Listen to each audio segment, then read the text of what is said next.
जय श्री कृष्ण। भगवान शिव का नारद जी के द्वारा सब देवताओं को निमंत्रण दिलाना और सबका आवागमन तथा शिव का मंगलाचार एवं ग्रह पूजन आदि कर कर कैलाश से बाहर निकालना। ब्रह्मा जी बोले, हे वत्स, हे महाप्राज्ञ, महादेव जी ने मंगल पत्रिका प्राप्त करने के पश्चात जो किया, भगवान शंकर ने उस यश को सुनिए। विभु शिव जी प्रसन्नता पूर्वक मंगल पत्रिका का ग्रहण कर जोर से हंसे और उन्होंने प्रसन्नचित्त होकर उन लगन पत्रिका का लाने वालों का बड़ा स्वागत सम्मान किया। उन्होंने उस लगन पत्रिका को सम्यक पढ़कर विधि विधान से स्वीकार किया तथा उन लोगों को आदर से बहुत सम्मानित कर विदा कर दिया और उन्होंने सप्त ऋषियों से कहा कि आप लोगों ने यह परम कल्याणकारी कार्य ठीक ठीक से संपन्न किया। अब मैंने विवाह स्वीकार कर लिया है, अतः मेरे विवाह में आप लोग अवश्य आइएगा। शिव जी के इस प्रकार के वचन को सुनकर वे परम प्रसन्न हो गए और उनको प्रणाम कर तथा उनकी प्रदक्षिणा करके अपने परम भाग्य की सराहना करते हुए अपने घर चले गए।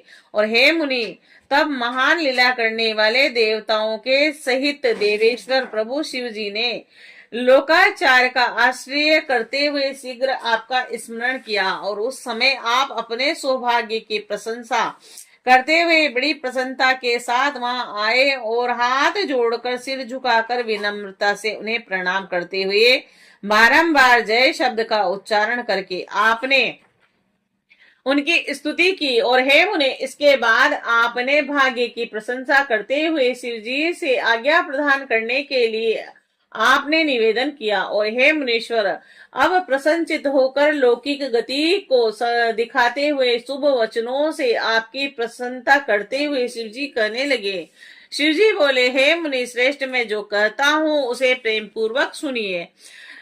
आप मेरे परम प्रिय तथा भक्त राज शिरोमणि हैं और इसीलिए आपसे कहता हूँ, आपकी आज्ञा से पार्वती ने जिस प्रकार की महान तपस्या की थी, उससे संतुष्ट होकर मैंने उसे पति बनने के लिए वरदान दिया। मैं उसकी भक्ति के वशीभूत होकर अब विवाह करना चाहता हूँ। सप्त ऋषियों ने सारा कार्य संपन्न कर दिया और विवाह का लगन भी निश्चित कर दिया है। हे नारद, अब वह विवाह आज के 7वें दिन होगा। मैं लोक रीति का आश्रय लेकर वैवाहिक उत्सव करूंगा। ब्रह्मा जी बोले, हे तात, इस प्रकार परमात्मा शंकर का वचन सुनकर आप परम प्रसन्न हो उन प्रभु को प्रणाम करके यह वचन कहने लगे। नारद जी बोले, आपका यह व्रत है कि आप भक्तों के अधीन रहते हैं और ऐसा सभी का मत भी है और इसीलिए आपने यह उचित ही किया, क्योंकि पार्वती यही चाहती थी। हे विप्रभो, अब मेरे योग्य जो कोई कार्य हो आप मुझे बताइए। आपको प्रणाम है, आप मुझे अपना सेवक मानकर कृपा कीजिए। ब्रह्मा जी बोले, हे मुनीश्वर, अब जब आपने शिव जी से इस प्रकार कहा, तब भक्त वत्सल शिव जी प्रसन्नचित्त होकर आदर पूर्वक आपसे कहने लगे। शिव जी बोले, हे मुनि, आप मेरी ओर से विष्णु आदि देवों, मुनियों, सिद्धों तथा अनेक लोगों को भी चारों ओर निमंत्रण दे दीजिए। मेरी आज्ञा को मानते हुए उपयुक्त सभी लोग उत्साह तथा शोभा से युक्त हों, अपने स्त्री पुत्र तथा गणों के सहित इस विवाह में आए। और हे मुने, जो इस विवाह उत्सव में सम्मिलित नहीं होंगे उन्हें मैं अपना नहीं मानूंगा, चाहे वे देवता ही क्यों न हो। ब्रह्मा जी बोले, हे मुने, ईश्वर की इस आज्ञा को स्वीकार करके शिव प्रिया आपने शीघ्रता से उनके यहाँ जाकर सबको निमंत्रण दे आइए। हे नारद जी, इस प्रकार शिव जी के दूत का कार्य शीघ्रता से संपन्न कर शिव जी के पास आकर आप मुनिवर उनकी आज्ञा से वहीं बैठ गए और शिव जी भी उन लोगों के आवागमन की प्रतीक्षा करने लगे और उनके गण सभी जगह नृत्य गान पूर्वक उत्सव करने लगे। और इस समय अत्यंत सुंदर वेशभूषा से सुसज्जित होकर भगवान विष्णु अपने परिवारों के साथ कैलाश आए। वे अपनी भार्या तथा पार्षदों के साथ भक्ति पूर्वक प्रणाम कर उनकी आज्ञा प्राप्त कर कर प्रसन्नचित्त होकर बैठ गए। और उसके बाद में वे भी अपने गणों के साथ प्रसन्नता पूर्वक कैलाश पर्वत पर गया और प्रभु को प्रणाम करके अपने गणों सहित आनंदित हो बैठ गया।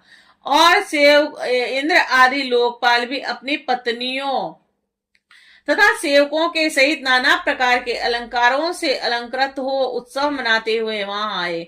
और इसी प्रकार निमंत्रित मुनि, नाग, सिद्ध तथा उपदे एवं अन्य दूसरे लोग भी वहां आए। उस समय महेश्वर ने वहां आए हुए उन सभी देवताओं आदि का प्रसन्नता से पृथक पृथक सत्कार किया। उस समय कैलाश पर देव स्त्रियों ने यथा योग्य नृत्य आदि करना आरंभ कर दिया तथा वहां अद्भुत एवं महान उत्सव होने लगा।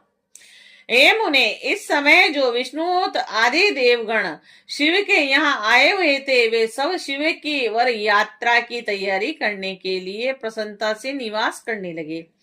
उस समय शिव जी की आज्ञा से आए हुए सभी लोग शिव जी के कार्य को यह मेरा ही कार्य है ऐसा समझकर शिव की सेवा करने लगे। और सप्त मातुकाओं ने शिव के विवाह का दुल्हा वेश बड़े प्रेम से शिव जी के अनुरूप सजाया। हे मुनि श्रेष्ठ, परमेश्वर प्रभु की इच्छा से ही उनके स्वाभाविक वेश को भूषणों से सजाया गया। और सप्त मातुकाओं ने मुकुट के स्थान पर चंद्रमा को बांध दिया। उनके ललाट में रहने वाला तीसरा नेत्र तिलक रूप से सुशोभित किया गया।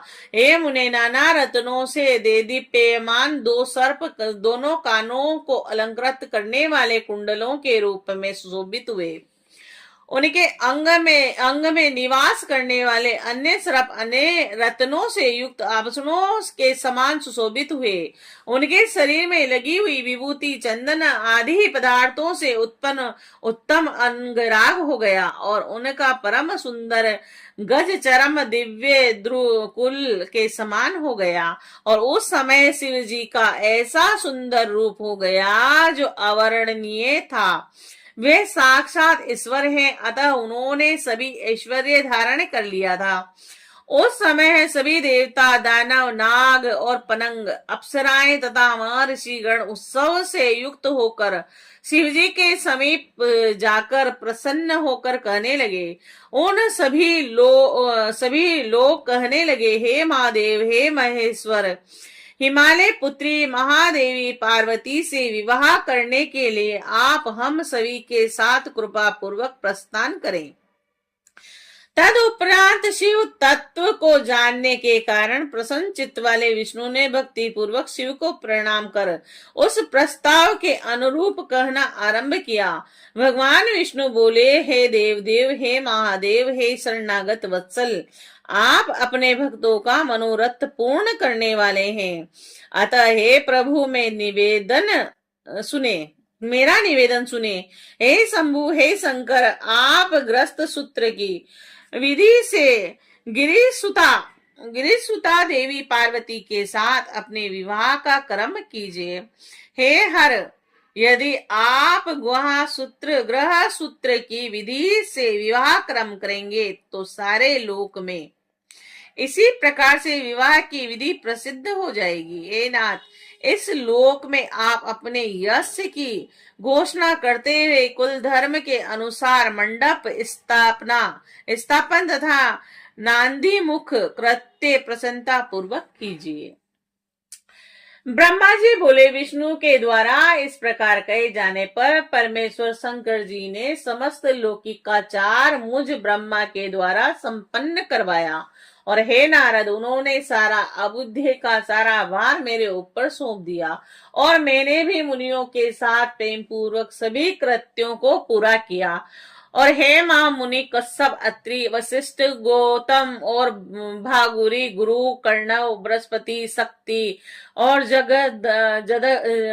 जमदग्नि अगस्त्य, च्यवन और गर्ग, शिलाद, दधीचि, उपमन्यु, भरद्वाज और अकृतवर्ण, पिप्लाद, कुशिक, कौत्स और शिष्यों के सहित व्यास तथा अन्य बहुत से ऋषिगण शिव जी के समीप आए और मेरी प्रेरणा से उन्होंने विधिवत क्रिया संपन्न की। वेद वेदांग के पारगामी उन ऋषियों ने शिव जी का समस्त कौतुक मंगल कर वेद रीति के अनुसार उनकी रक्षा का विधान किया और उन संपूर्ण ऋषियों ने ऋक, यजुर, साम अन्य नाना प्रकार के रक्षोन्द सूक्तों से अनेक प्रकार से मंगल पाठ किए। उन्होंने विघ्न शांति के लिए मुझ से तथा श्री शिव जी से मंडपस्थ देवताओं तथा समस्त ग्रहों का पूजन करवाया और इस प्रकार शिव जी ने प्रसन्न होकर समस्त लौकिक कुलाचार तथा वैदिक विधि का संपादन कर प्रसन्नता पूर्वक ब्राह्मणों को प्रणाम किया और उसके बाद देवताओं और ब्राह्मणों को आगे कर सर्वेश्वर शिव जी अपने पर्वतोत्तम कैलाश से प्रसन्नता पूर्वक चले। लीला करने में प्रवीण वे शिव जी उन देवताओं तथा ब्राह्मणों के साथ कैलाश के बही भाग में जाकर आकर प्रेम से स्थित हो गए। देवताओं ने उस समय महेश की प्रसन्नता के लिए अनेक प्रकार के गाने बजाने तथा नृत्य संबंधी अनेक प्रकार के उत्सव प्रारंभ किए। श्री शिवाय नमस्तुभ्यम।